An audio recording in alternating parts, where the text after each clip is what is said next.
में पाने के लिए जोगिंद्र मुनिंद्र तरसते हैं। मिथिला वासियों का दावा है कि हमारे यहाँ बिना बुलाए आए। जनकपुर वासियों ने चिट्ठी नहीं भेजी थी अयोध्या में, बिना बुलाए आए और पैदल पैदल मिथिला की गली गली में घूमे। सखी गली गली घूमत अवध के किशोर, सखी गली गली घूमे अवध के किशोर। इनके देखे खातिर मिथिला में मचल बाटे शोर, इनके देखे खातिर मिथिला में मचल बाटे शोर। जोई जोवे सोई होवे इनका प्रेम में विभोर, जोई जोवे सोई होवे इनका प्रेम में विभोर। देखी करिया बदरिया, देखी करिया बदरिया जैसे नाचे लागे मोर, देखी करिया बदरिया जैसे नाचे लागे मोर। सखी गली गली घूमत अवध के किशोर, सखी गली गली घूमत अवध के किशोर। एक ने कहा हमने उनको देखा था, दूसरी बोली कि तुमने उनको देखा था ना, उन्होंने तो हमारी ओर देखा था। अरे तब तो तू बड़ी भाग्यशालिनी है। तीसरी बोली तुम्हारी ओर तो केवल देखा था ना, और हमारी ओर तो देख के थोड़ा मुस्कुरा दिए थे। अरे तब तो तेरे भाग्य का क्या कहते। तो क्या प्रतिक्रिया क्या हुई? कहा कि जेने ताक दिलन, इधर देखते हैं होवे सखी उन्हीं अजोर, प्रकाश हो जाता है बाहर भी। और जिधर ताक के मुस्कुरा देते हैं, बोले मुस्कनिया देखी हियरा में उठे लाई लोर, मुस्कनिया देखी हियरा में उठे लाई लोर। सखी गली गली घूमत अवध के किशोर, सखी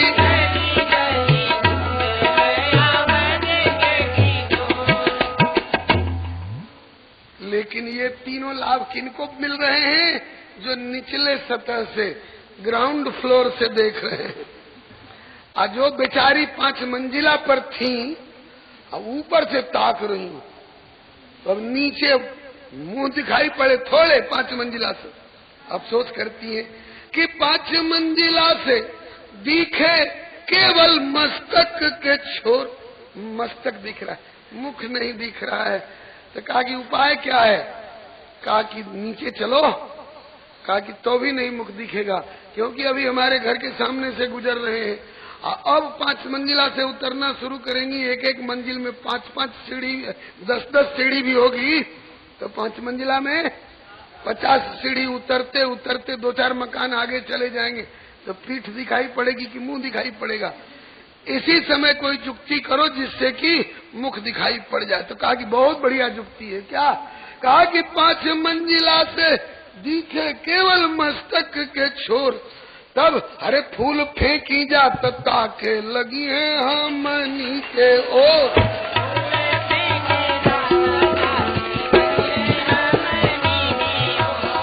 फूल फेंकी जा तब ताके लगी है हमनी के ओर,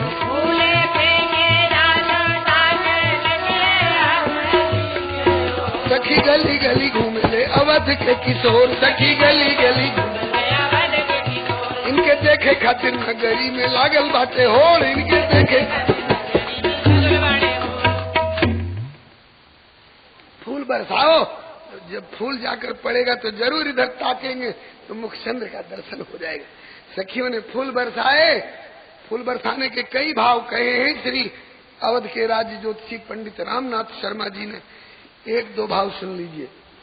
कह दो मैंने याद तो, कह दो राम छवि पर निछावर करती, कह दो मार्ग मृदुल है तू नेह सरसाती है, कह दो बाग आई बेको, सिया जी को देखना है तो फुलवारी में आइए, कह दो बाग आई बेको व्यंजित करती, कह दो ज्योतिषी लली की शील सुषमा दर्शाती है, कह दो चंद्र आनन बिलोकिबे के हेतु कैदों चाप गुरुता की मंजु समता बताती हैं।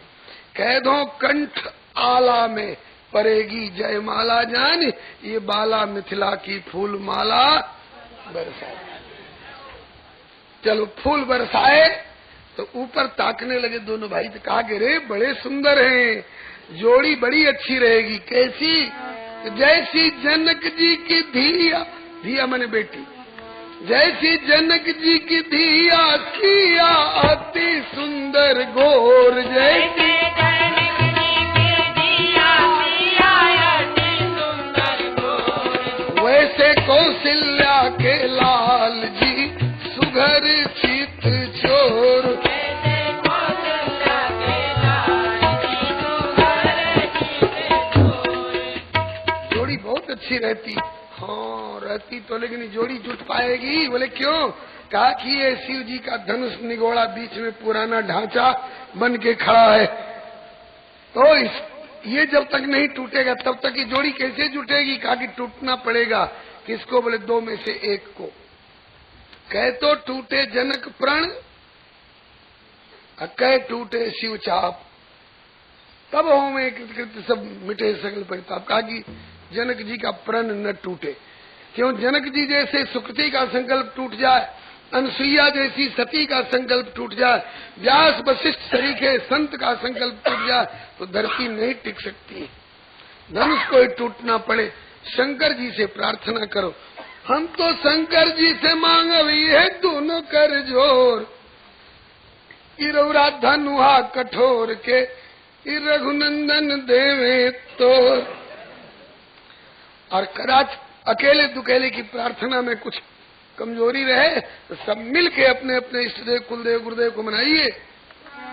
क्या? यह नेह निधि नारायण के सबसे निहोर, क्या ये होवे राम जी से हमारी सिया के गठ जोर, होवे राम जी से हमारी सिया के गठ जोर, होवे राम जी से हमारी सिया के गठ जोर, होवे राम जी से हमारी सिया के गठ जोर। सखी गली गली घूमत अवध के किशोर, सखी गली गली घूमत अवध के किशोर। इस प्रकार से नगर दर्शन में राम जी जीत गए। सबके ऊपर इनके रूप का जादू चढ़ बैठा। सखियों ने चेतावनी दी, अभी तो आज सेमीफाइनल है, आज तो जीत गए, कल फाइनल फुलवारी में होगा, फुलवारी में जीतिए तब जाने। है फुलवारी में राम जी हार गए।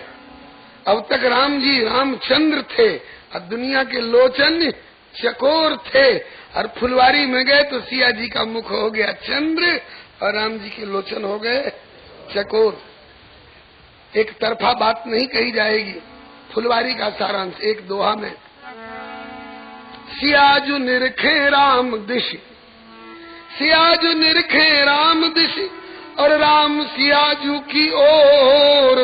अब काको मैं चंदा कहूँ और काको कहूँ चकोर, परस्पर दो चकोर दो चंद, देखा देखी होते ही दूह दिस बढ़ो हुलास, किसी के ही रघुवर बसे और रघुवर ही सीवास।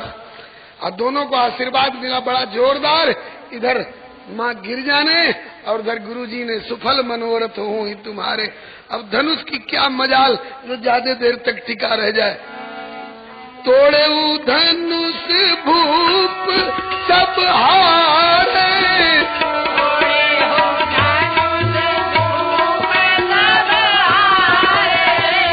राजा जनक की बन गई बात भली, हरि हरि राजा जनक की बन गई बात भली, भजो दशरथ नंदन जनक लली। भजो दशरथ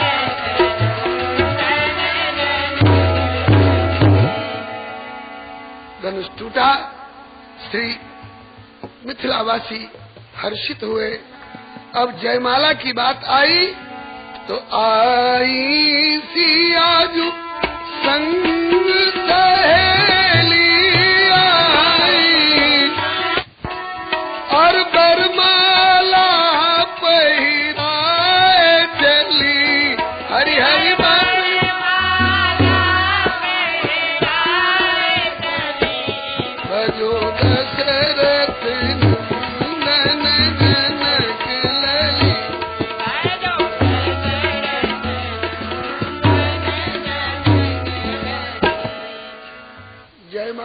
बड़े बड़े नखड़े हैं। जब सिया जी ने हाथ उठाए तो राम जी के मस्तक तक हाथ नहीं पहुंच पाया, क्योंकि विवाह के समय में जैसे प्रमाण मिलते हैं उसके अनुसार राम जी 15 साल के हैं और जानकी जी 6 साल की। हाँ, आप लोग कहेंगे कि हमने तो पढ़ा है कि बरस 18 की सिया और 27 के, तो ये तो वनवास के समय की उम्र है। और वनवास से पहले विवाह के बाद 12 वर्ष अयोध्या में रहे हैं। तो राम जी के 27 वर्ष की उम्र में 12 वर्ष घटा दीजिए तो कितना हो गया? राम जी 15 साल के हो गए ना, और उस समय सिया जी 18 साल की थी, उसमें से 12 घटा दीजिए तो 6 साल के हो गए ना। वाल्मीकि रामायण में वर्णन है विवाह के समय में उन खोड़स वर्षों में राम और राजीवलोचना 15 वर्ष के राम जी। और पद्म पुराण में वर्णन है खड वर्षातु जानकी, अब 6 साल की दुल्हन का हाथ कहाँ तक पहुंचेगा 15 साल के दुल्हा के माथे तक। सखियों ने राम जी से चुटकी ली, धनुष तोड़े हैं तो क्या, जयमाला तो तब मिलेगी जब भरी सभा में हमारी सिया जी के सामने सिर झुकाइए। लीजे पहिरी जय माला सुनहु दशरथ जी के लाला,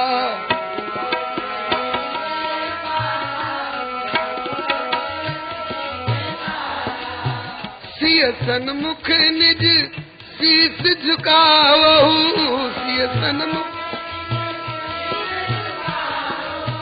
लखी सखी होवे निहाला सुनहु दशरथ जी के लाला।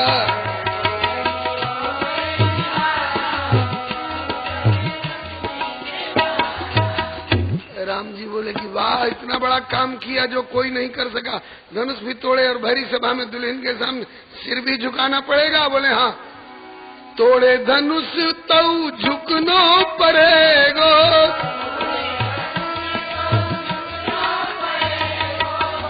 कहा कि ये कौन नियम कानून के अनुसार, कहा कि पड़ा सखिन से पाला सुनहु दशरथ जी के लाला, पड़ा सखिन।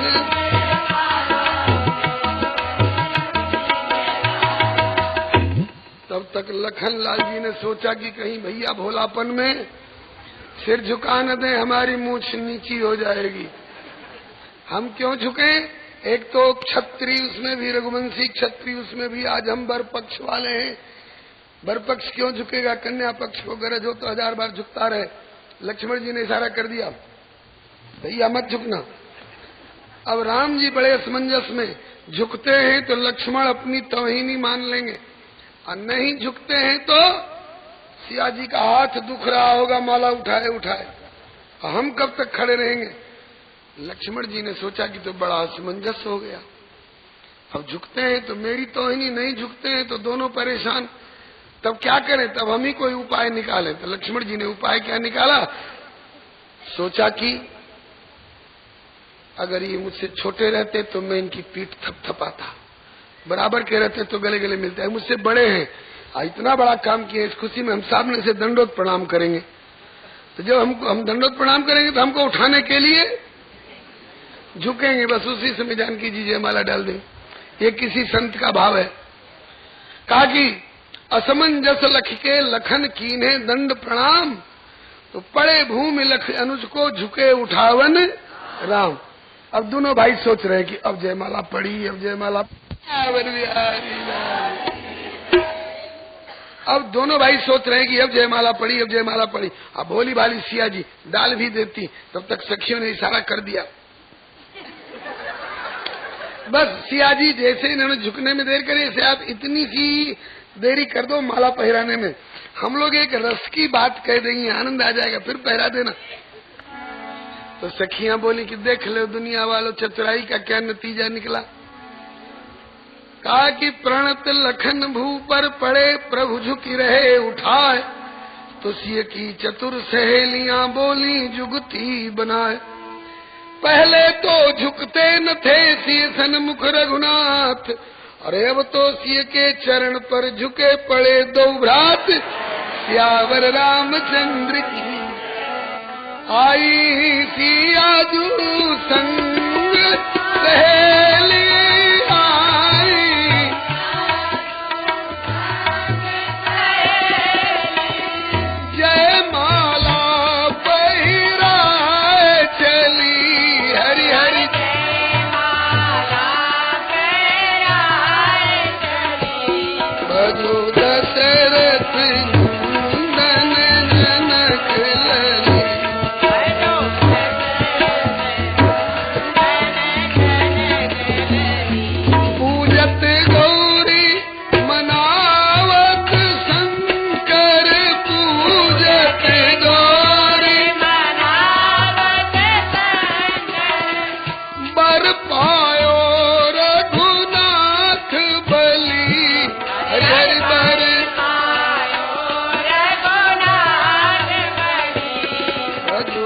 दशरथ नंदन जनक लली।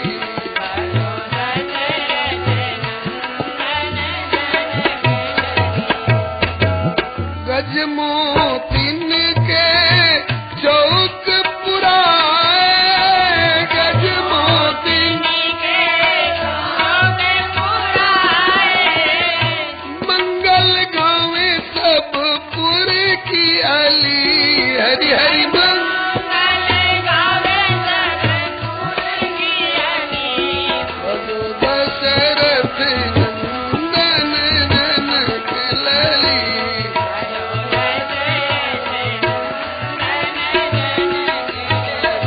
तुलसीदास छवि देखी मगन भय, तुलसीदास छवि देखी मगन भय, तुलसीदास छवि देखी मगन भय, तुलसीदास छवि देखी मगन भय, देखी मगन भय, देखी मगन भय, छवि देखी मगन भय, देखी मगन भय। यह जोड़ी मोहे लगती भली।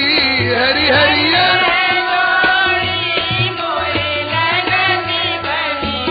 भजो दशरथ नंदन जनक लली।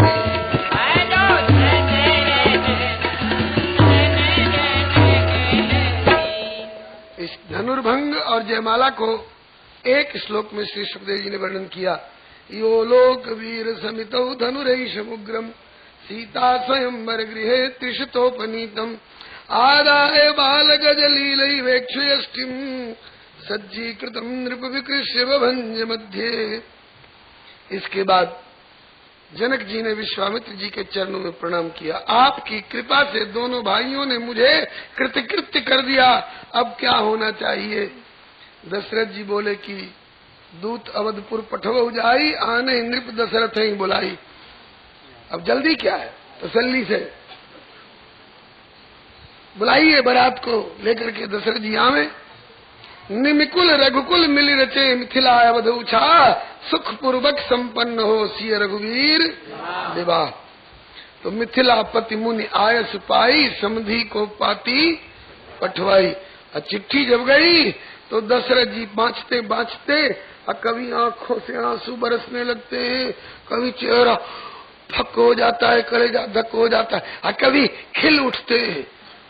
चेहरा फक कब होता है, जब पढ़ते हैं कि ताड़का दौड़ी मेरे राम जी पर, तो चेहरा फक। आज जब पढ़ते हैं कि एक ही तीर से रघुवीर ने कमाल किया, सोच खिल जाते हैं। आज जब पढ़ते हैं कि राम जी ने धनुष तोड़ा तो खुश हो गए। आज जब सुनते हैं कि परशुराम बाबा आए फरसा लेके, तो चेहरा फक कलेजा धक। ऐसे ऐसे फिर लोगों ने पूछा कि महाराज कैसी चिट्ठी है, जरा पढ़ के सुनाइए, नहीं तो हम लोगों का कलेजा धड़क रहा है। तो तब दशरथ जी ने खबर दी, कुछ खाटी लगे कुछ मीठी लगे, बड़ी प्यारी जनकपुर की चिट्ठी लगे। कुछ खाटी लगे कुछ मीठी लगे, बड़ी प्यारी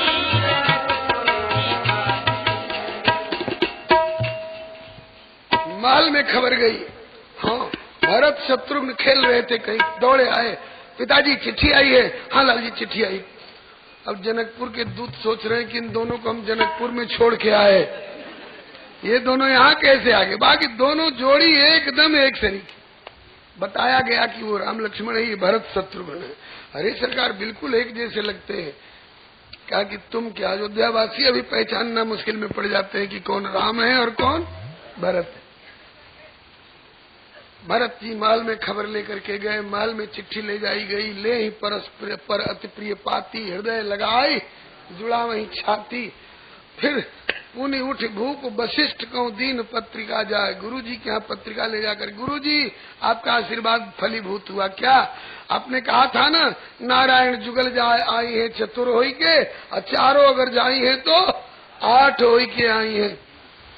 तो लगन पत्रिका आई है, क्या आज्ञा है? बोले कि बजाओ, बाजा बजवाओ और बारात सजवाओ।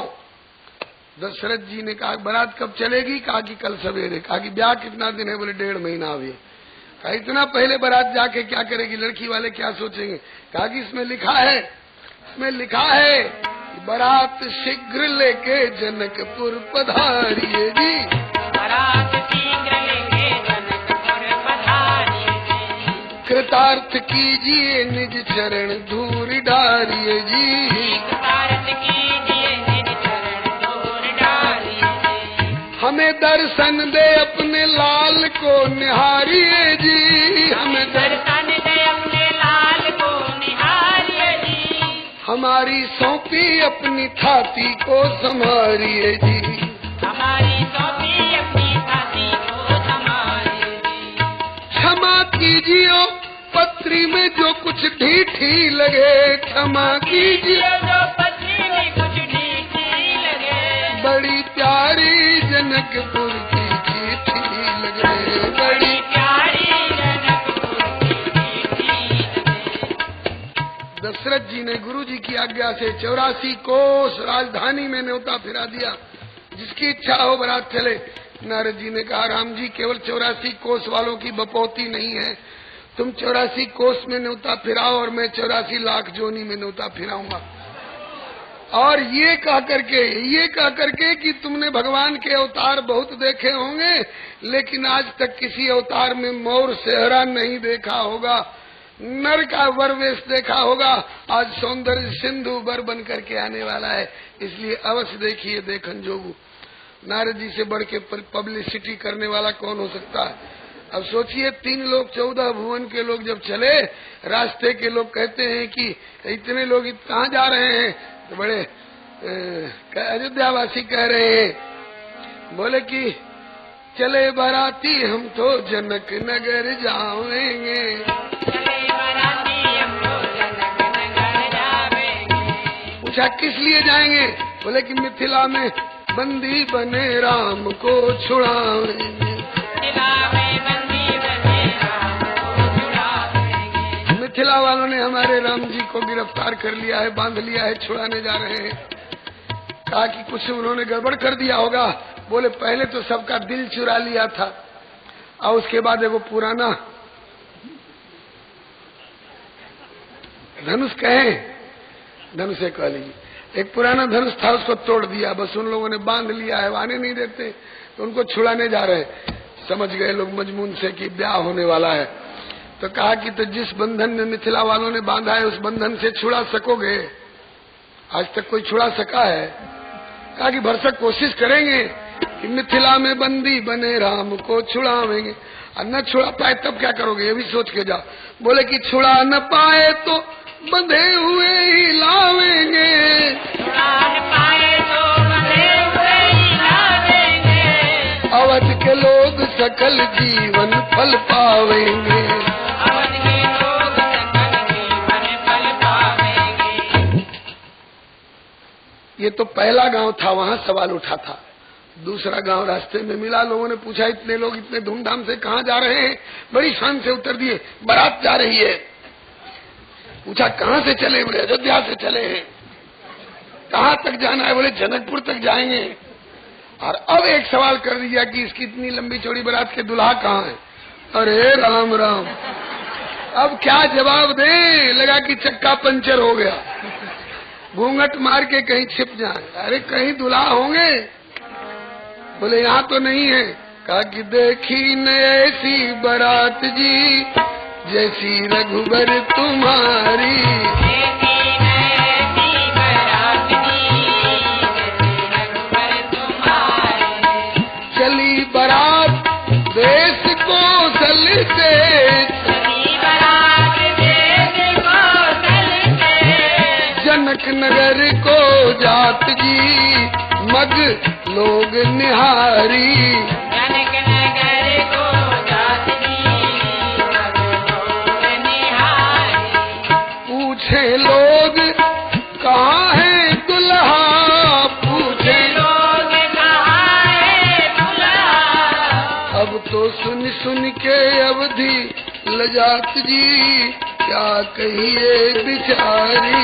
सुन सुन के अवधि लजात जी, क्या कहिए बिचारी। अरे कहीं तो होंगे, हाँ साहब हैं, कहाँ हैं? बोले पहले से बर ससुरारी में बैठे, पहले से बर ससुरारी में बैठे। सुन सब हंसत ठठात जी, जय जय कर तारी। सब हंसत ठठात जी, जय जय कर तारी।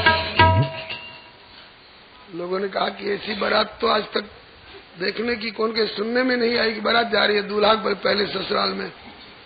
चलो संजोग की बात है, चलो दूल्हा नहीं तो दूल्हा जी के बाबूजी को दिखा दो, हम लोग उन्हीं से अंदाज कर लेंगे।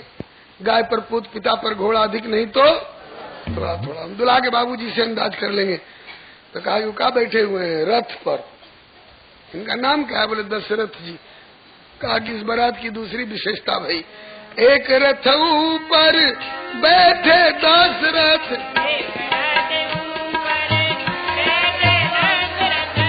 हैं कहाँ के? बोले वंश भगीरथ, जो गंगा जी को लाए थे उनका क्या नाम था? भगीरथ। ये दशरथ उनके पूर्वज भगीरथ। सखी लोग कहते हैं कि इस खानदान में रथ ही रथ पैदा होते हैं का। वंश भगीरथ जात जी, सुनी जाऊं बलिहारी।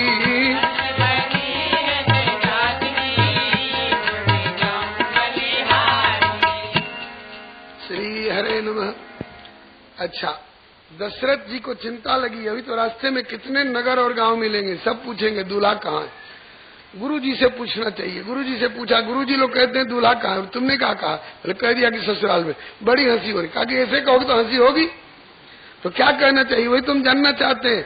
बोले कि दो चले गए, दो तो साथ में है ना। अब कोई पूछे कि दूल्हा कहाँ है तो बोलने का काम नहीं, भरत की ओर हाथ उठा देना। कहा कि वाह गुरु जी, ब्याह होगा राम जी का, दूल्हा कहला के जाएंगे भरत जी। आ कहीं रास्ते में भिट्ठा मोड़ पर मजिस्ट्रेट चेकिंग में पकड़े गए तो लोग कहेंगे कि वाह साहब, अयोध्या के लोग अभी से 2 नंबर का धंधा करने लगे। कहा कि किसकी मजाल जो पकड़ ले, क्योंकि भरत राम ही की अनुहारी। बोले हाँ, बारात की तो इज्जत बच जाएगी, लेकिन भरत जी की इज्जत पर धक्का आएगा। क्यों? बोले इधर से जाएंगे दूल्हा कहला के, उधर से बिना दुल्हन के लौटेंगे तो। कहा कि नहीं, जब दूल्हा कहला के जाएंगे तो दुल्हन के साथ लौटेंगे। कहा जनक जी ने धनुष के साथ एक बेटी की शर्त रखी थी कि 2 की। वशिष्ठ जी बोले तुम 2 की कह रहे हो, हम 4 की तैयारी करके जा रहे हैं। कहा कि अगर उनके घर में एक ही कन्या निकली तो? कहा कि हमें मालूम है, हमारा त्रिकाल दर्शन ज्योतिष बता चुका है, कन्या 4 विदेह घर जन, दशरथ घर बर 4, चतुर्विरंच मनहु रचो, सब कुछ सोच विचार। बोले ठीक है, अगर उनके घर में 4 हो भी तो हम छत्री लोग हैं, छत्री लोग मांगना नहीं जानते। कहा कि तुम छत्री हो तो छत्र लगा के बैठे रहना, मांगने का काम हम बाबा जी लोग कर लेंगे। 2 वशिष्ठ मांग लेंगे और 2 विश्वामित्र मांग लेंगे, बस हो जाएगा गुजारा। इस प्रकार से चलती चलती बारात, प्रथम बारात लगन ते आई,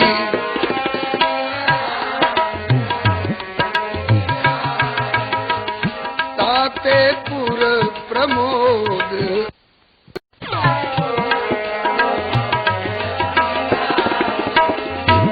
ब्रह्मानंद लोग सब लई, ब्रह्मा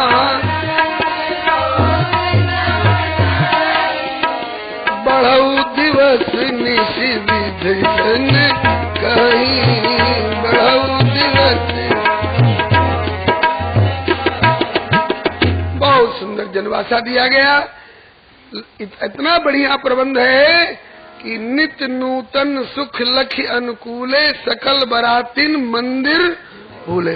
अपना घर द्वार भूल गए लोग, कहते कि अब क्या करेंगे अयोध्या जाकर के, तो यही बने रहो। तो जब वे लोग यही बने रहेंगे तो कथा आगे कैसे बढ़ेगी, इसलिए कथा भी यही बनी रहे। बारात आ चुकी है, विवाह कल दिवा लग्न में 8 बजे से। श्री हरे नमः। बोलो वृंदावन बिहारी लाल की जय। कल राज की जय। कल सवेरे की बैठक में राम जी का ब्याह और शाम की बैठक में कन्हैया जी का प्रादुर्भाव और बधाई। अब कन्हैया जी सोच रहे हैं कि चलो ब्याह राम जी का हो, आरती कम से कम हमारी गाय दो। भजो राधे कृष्ण राधे कृष्ण राधे गोविंद, भजो राधे कृष्ण राधे कृष्ण राधे गोविंद। केशव जी कल्याण गिरिधरन छविले लाल, केशव जी कल्याण गिरिधरन छविले लाल, मदन मोहन श्री वृंदावन चंद हरि हरि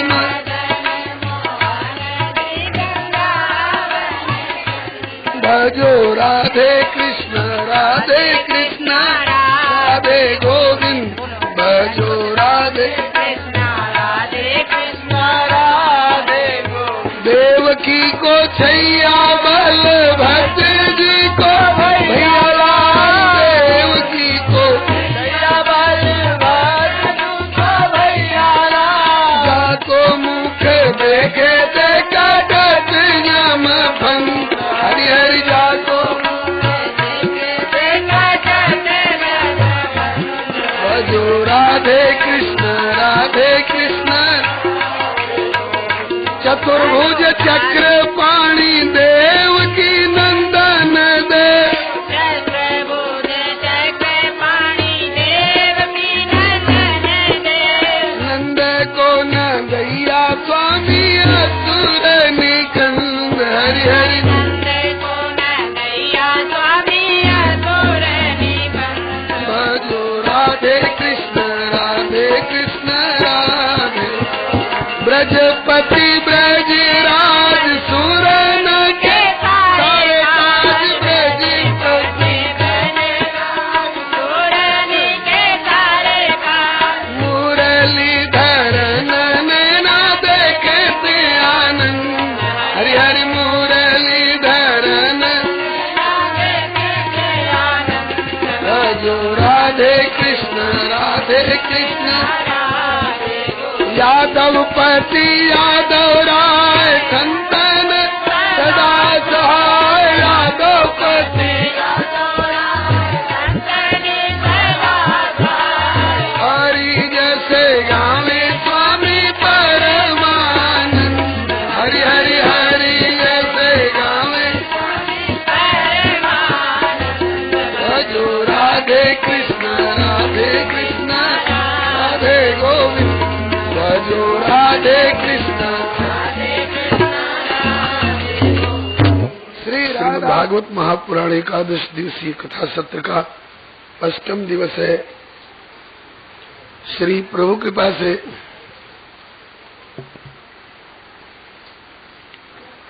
पूर्वाह्न की बैठक में कथा प्रारंभ होने जा रही है। आप लोग अपने अपने स्थान पर शांति पूर्वक विराजमान रहकर समाहित चित्त से कथा का श्रवण करें।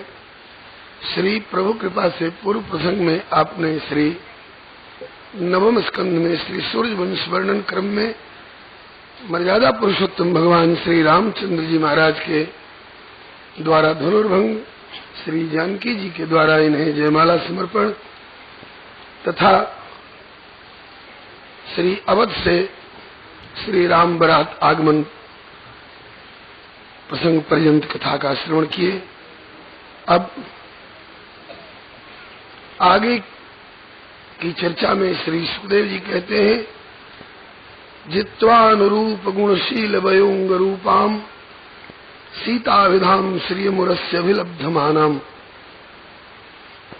प्रभु ने अपनी उस श्री जी को धनुर्भंग करके इस अवतार में प्राप्त किया जो सतत इनके हृदय में विराजमान रहती हैं।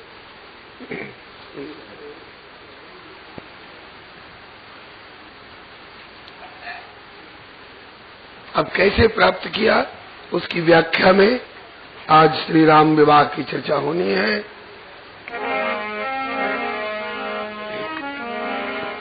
यह आप सुन चुके हैं। बारात लगन के दिन से काफी पहले आ गई है। कितना पहले? श्रीमद् वाल्मीकि रामायण प्रमाण से कम लगभग 1.5 महीना पहले। इस बात से मिथिलावासी हर्षित है। अगहन सुदी पंचमी को, जिसको यहाँ बिहार पंचमी कहते हैं, वही पूरब में विवाह पंचमी का करके मनाई जाती है। और उस दिन एक नहीं, 2 नहीं, 4 भैया दुल्हा वेश में घोड़े पर चढ़ करके और श्री जनक जी के द्वार पर दुल्हा वेश में उपस्थित हैं। मिथिलानियां कहती हैं कि आज मिथिला नगरी निहाल हो रही है। आज मिथिला नगरिया निहाल सखिया, आज मिथिला नगरिया निहाल सखिया, चारों दुल्हा में बड़का कमाल सखिया, चारों दुल्हा में बड़का कमाल सखिया, माथे मणि मौरिया कुंडल सोहे कनवा, माथे मणि मौरिया कुंडल सोहे कनवा, कारे कारे कजरारे जुल्मी नयनवा, कारे कारे कजरारे जुल्मी नयनवा, लाल लाल चंदन चमके ऊंचे भाल सखिया, लाल लाल चंदन चमके ऊंचे भाल सखिया, चारों दुल्हा में सांवला कमाल सखिया, चारों दुल्हा में सांवला कमाल सखिया। किसी के किसी उत्सव में कोई विशिष्ट व्यक्ति आ जाता है तो लोग कल्पना करते हैं इनके आने से हमारे उत्सव में 4 चांद लग गए। 4 चांद का प्रत्यक्ष दर्शन जनक जी के दरवाजे पर करिए। सांवर सांवर गोरे गोरे जोड़िया जहान, सांवर सांवर गोरे गोरे जोड़िया जहान, अखिया ना दिखलस कबहू सुनलस ना कान, अखिया ना दिखलस सुनलस कान, जुग जुग जीवे जोड़ी बेमिसाल सखिया, जुग जुग जीवे जोड़ी बेमिसाल सखिया, चारों दुल्हा में बड़का कमाल सखिया, चारों दुल्हा में बड़का कमाल सखिया, गगन मगन बरस रहा है गगन, गगन मगन आज मगन धरतिया, गगन मगन आज मगन धरतिया, मगन कहे कि सरस कहे, गगन मगन गगन सरस आज सरस धरतिया, गगन मगन आज सरस धरतिया, देखी देखी दुल्हा की सांवली सुरतिया, देखी देखी दुल्हा के सांवली सुरतिया, बाल वृद्ध नर नारी सब बेहाल सखिया, बाल वृद्ध नर नारी सब बेहाल सखिया, चारों दुल्हा में बड़का कमाल सखिया, चारों दुल्हा में बड़का कमाल सखिया। मिथिलानियों को सबसे अधिक इस बात का गौरव अनुभव हो रहा है कि जिनका लागी जोगी मुनि जोग तप कैले, जिनका लागी जोगी मुनि जप तप कैले, से ही हमरा मिथिला में मेहमान बन के ले, हमरा मिथिला में का स्वागत होना चाहिए ना। बोले हाँ। कैसे? ताकि धूप दीप नैवेद्य वेद विधि पूजे बर दुल्हीन मंगल निधि, ये वैदिक विधि का स्वागत सत्कार तो पंडित जी लोग करेंगे। और हम लोग अब तो लोढ़ा से कहीं है इनकर गाल सखिया, अब तो लोढ़ा से भी कहीं है इनके गाल सखिया। चारों दुल्हा में बड़का कमाल सखिया, चारों लोढ़ा में बड़का कमाल सखिया। चारों जुगल जोड़ी सरकार की, कौशल किशोर की, मिथिला चितचोर की, सुंदर सिरमौर की, मोतीलर छोर की, केसर भाल खोर की, ब्रकुटी मरोर की, चोखे दृगकोर की, लाल लाल ठोर की, बुलकन हिलोर की, मंद मुस्कान की, तिरछी तकान की, भौहें कमान की, अलकन बलान की, पलकन चलान की, कुंडल हलान की, रेशमी रुमाल की, चरण महावर की, निरंजन के अंजन की, दुल्हा भेष की, चारों दुल्हा की, दुल्हा के बहनिया की, दुल्हा के बहनोई की।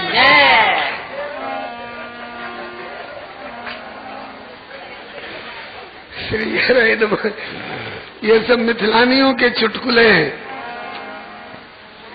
दुल्हा स्वरूप का ध्यान भी हुआ और दुल्हा से चुटकी भी ले रही, इनके बहन बहनोई की जय बोल करके।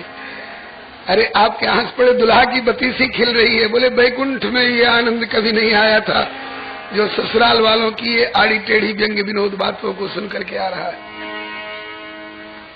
मिथिला निवासी बरबेस के उपासी सदा, इन्हें क्या प्रयोजन रघुनंदन धनुबान से, होंगे ब्रह्म व्यापक विराट आप और ठोर, किंतु मिथिला में केवल दुलरुआ मेहमान से। ठकुर सुहाती कही जाने नहीं नारायण, यहाँ तो खरी खरी सुनिए मैथिल सखने और सखान से। कुछ खाटे कुछ मीठे कुछ चरपरे विनोद व्यंग, लीजे रस और दीजे सुख मंद मुस्कान से। हमारी आड़ी टेढ़ी व्यंग विनोद भरी बातों को सुन सुनकर मंद मंद मुस्कुराते चलिए। हमारे वचनों से आपके हृदय में रसोल्लास हो और आपके मुखोल्लास से हमारे नेत्रों को और हमारे अंतःकरण को उल्लास हो। परस्पर देवान भावयताने न ते देवा भावयन्तु, परस्परम भावयन्त श्रेय परम वाप्स्य। आरती उतारी और परीक्षण किया। मिथिला की एक खास विधि है। परीक्षण के थाल में प्रज्वलित दीपक की बाती में एक लोढ़ा गर्म कर करके इनका गाल सेकती है। अभी भी आज सखियों ने थोड़ा व्यंग किया। कल तक तो बनिया रहे आज हो गए सेठ। कैसे? बोले कि पैदल चलनो छोड़ी के अब आए अश्व पर बैठ। कहती है कि पहले यहाँ पैदल पधारे बिना पानी के।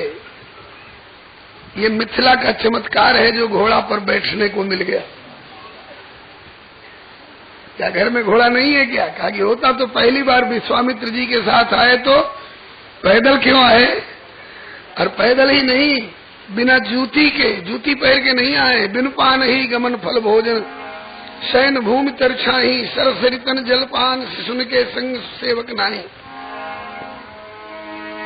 पहले यहाँ पैदल पधारे बिना पानी के, आज वकड़ दिखावे बैठे हाथी घोड़ा पाल की।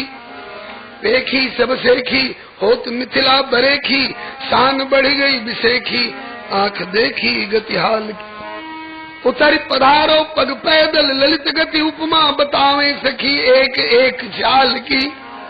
सुन सुन मिथिलान के बचन विनोद व्यंग्य, चलिए संभलिए गली है ससुराल की। ये बाप का घर नहीं, ये बाप का घर नहीं है। बाप के घर ना ससुरारी है, इतना बुझिया पक्का, बड़े बड़े लोगन के ससुरारी में छूटे छक्का। ठाकुर होंगे अपने घर के, हमारे यहाँ के तो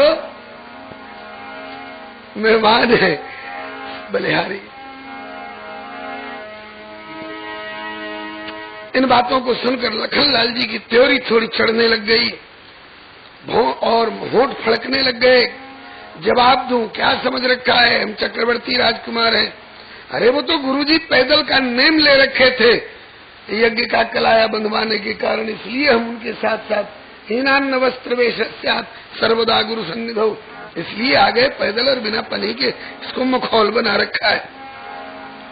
सखियों ने कहा हम देख रही हैं आपके होंठ फड़क रहे हैं, जवाब देने को सोच समझ के जवाब दीजिएगा, नहीं तो एक कहिएगा तो चार सुनिएगा। कचरत पान, कई कई तरह का मुंह बना बना के पान कचर रहे हैं। कचरत पान मंद मंद मुस्कान, मुख करत कमाल, छवि रेशमी रुमाल की। सखियां कहती है कि रुमाल भी मिथिला की देन है, नहीं तो क्षीर सागर में और बैकुंठ में 1000 में से एक भी मुख पर किसी ने रुमाल कभी देखी थी? बोलो श्री लखनलाल की। लखनलाल जी ने कहा कि भैया बड़ी दिक्कत है ससुराल वाली। कचरत पान मंद मंद मुस्कान, मुख करती कमाल, छवि रेशमी रुमाल की। बोलियो विचार नहीं तो हो शिष्टाचार खूब, लीजिए निहार झांकी परिछन के थाल की। परिछन का थाल देख लीजिए फिर बात करिए। लखनलाल जी ने उचक के देखा, रोली मोली पान सुपारी दही अक्षत बादल, ये तो हमारे यहाँ भी पूजन के थाल में होता है। यहाँ एक पत्थर की लोढ़ी हम देख रहे हैं। सखियां बोले हम भी वही दिखा रहे हैं। कहा कि रोली तो टीका लगाने के लिए, अक्तीले अक्षत स्वस्ति वाचन मंगलाशासन के लिए, लोढ़ी का क्या होगा? सखियां बोली आरती की बाती में गरमाए लोढ़ी ताती करी, ये सारी सरहज सब सिकाई करी है गाल की। वो क्यों पूछा लक्ष्मण जी ने कि किस लिए? कहा कि इसलिए कि करी के ख्याल, सुनो लक्ष्मण लाल मत बजइयो यहाँ गाल, ये गली है ससुराल। लक्ष्मण जी का मन नहीं है उतरने का, लेकिन आगे आगे बड़े भैया उतर गए तो लक्ष्मण जी कैसे अकड़ के बैठे रहते। सखियों ने लक्ष्मण जी की ओर ताली बजा करके ठहाका लगाया। उतर गई ले हो उतर गई ले, चारों दुल्हा सवारी से उतर गई ले हो उतर गई ले, चारों दुल्हा सवारी से उतर गई ले, चारों दुल्हा सवारी से उतर गई ले, चारों दुल्हा सवारी से। ये गोरकू दुल्हा, ये गोरे दुल्हा लखनलाल जी, गोरकू दुल्हा बघारत रहले सेखी, गोरकू दुल्हा बघारत रहले सेखी, बड़ी सेखी दिखा रहे थे। ससुरारी में सेखी बिसर गई ले, चारों ससुरारी में सेखी बिसर गई ले, चारों दुल्हा सवारी। अरे उतर गई ले, चारों दुल्हा सवारी से उतर गई ले, चारों दुल्हा सवारी से। रहले अकड़ी हम ऐसे ना उतर भी, रहले अकड़ी हम ऐसे ना उतर भी, अकड़ के बैठे थे, ऐसे हम नहीं उतरते। एक चुटकी में अकड़ सुधर गई ले, चारों चुटकी में अकड़ सुधर गई ले, चारों दुल्हा सवारी। अजी मन में तो रहे, इनके मन में तो रही, हम भैयों के संभार भी मन में तो रही, हम भैयों के संभार भी, हम भोले भाले भैया को भी संभालते रहेंगे। हम कोई ऐसे वैसे हैं कि जैसे चाहेंगे नचा लेंगे, लेकिन भैया को क्या संभालेंगे? उनके संभारत में अपने संभारी गई ले, चारों उनके संभारत में अपने संभारी गई ले, चारों दुल्हा सवारी से उतर गई ले, उतर गई ले, चारों दुल्हा सवारी से। नेह निधि नारायण और सबके छोड़ के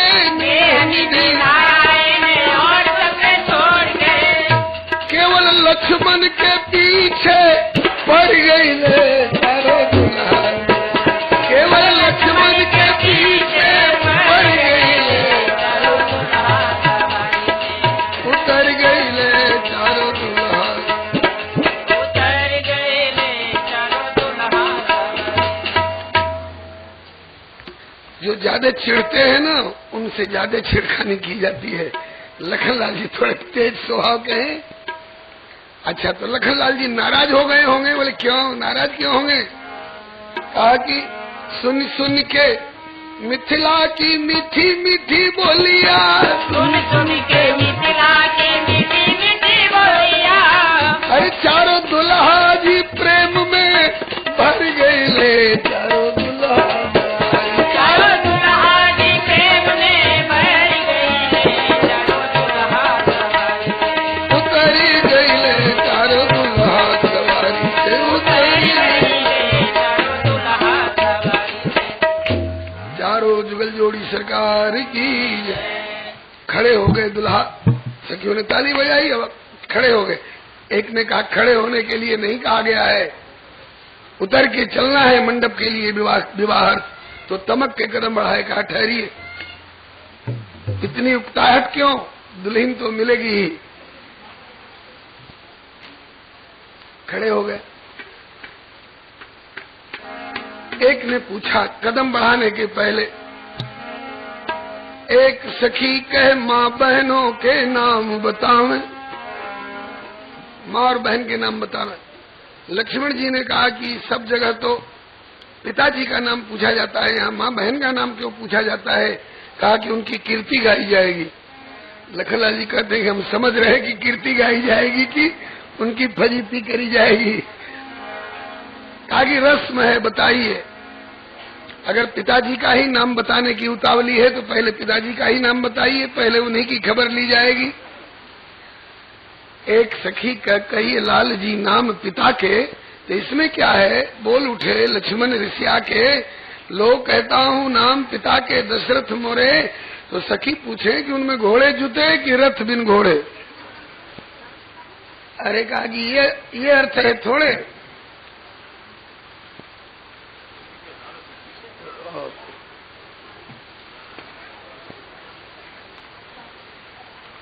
हम लक्ष्मण के पीछे पड़ गए तो राम जी हमारे पीछे पड़ गए।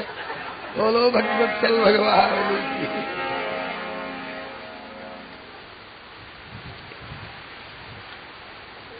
कहा कि हमारे पिताजी के नाम का ये अर्थ है थोड़े कि एक तरफ 10 और एक तरफ रथ कर दिया, कि उन 10 रथों में घोड़े भी जुते हैं कि बिना घोड़े के।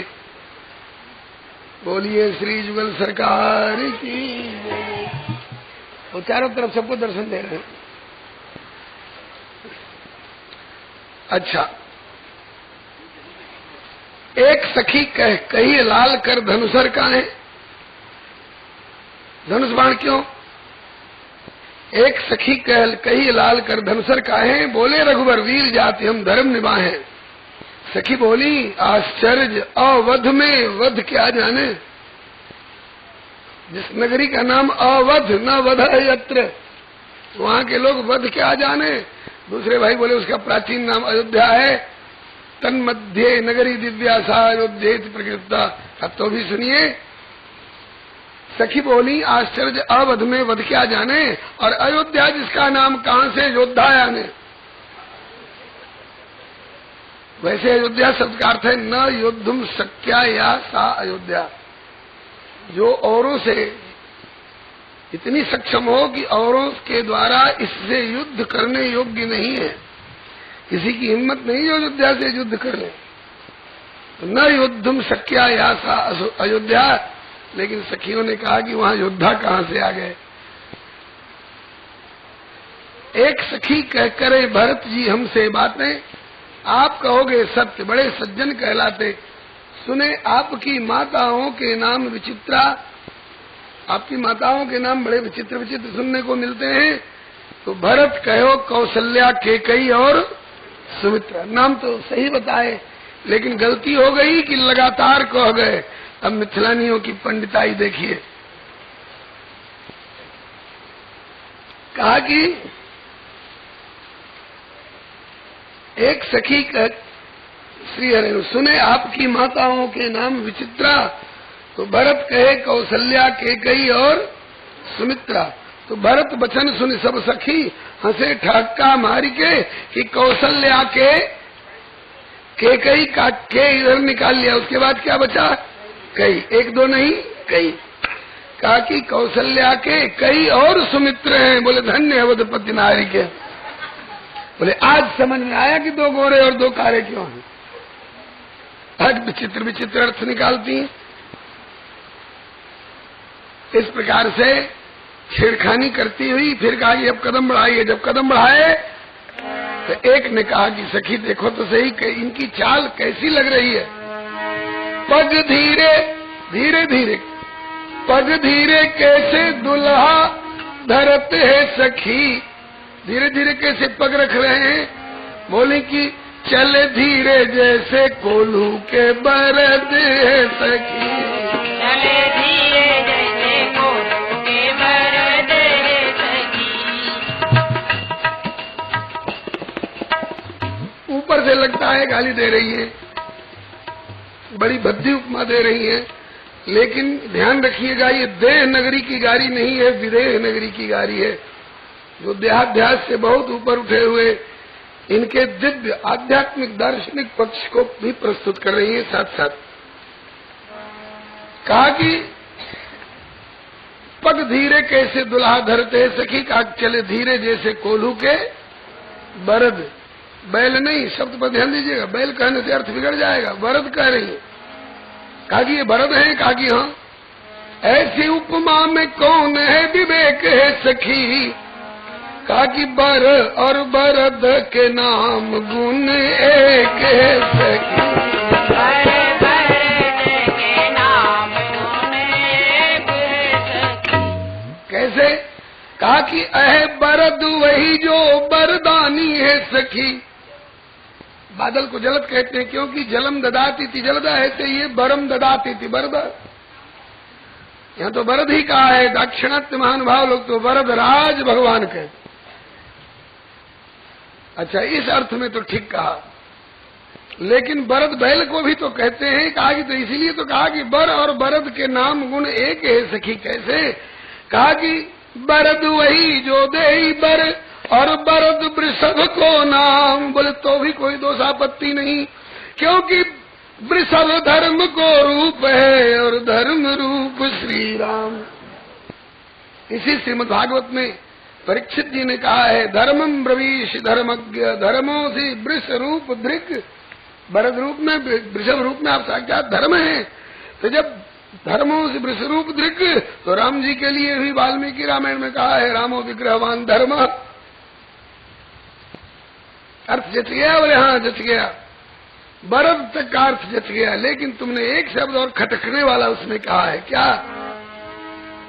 कहा कि अहे बरद वही जो बरदानी है सखी।